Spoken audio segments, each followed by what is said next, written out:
You know, I didn't really have that. I've dealt with coaches, but not like somebody to be on top of me 24/7. Because again, you'd have to pay them. And I didn't have the finances at that time in my life to be able to afford that. Now it's a different story. You know, now I can pay $50 for a burner phone if I wanted to. Yeah. Hell yeah. I got a roof over my head. Got a dog that goes to the vet all the time. I got the money to do it.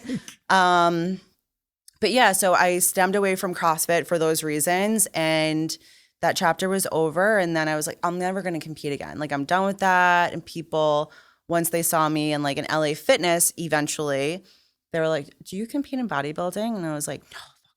Absolutely not. I never want to do that. Yeah. I love food. I don't like to restrict myself, this, and that.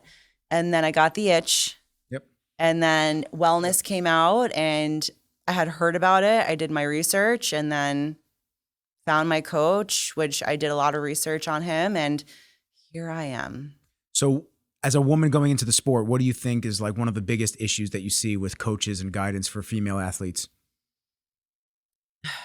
False advertisement. I think that a lot of women go into this not having enough education, or it's not just the education, it's the willingness to educate yourself, because they'll look at a team or they'll look at somebody that's being promoted on their page or their platform, whatever they're using.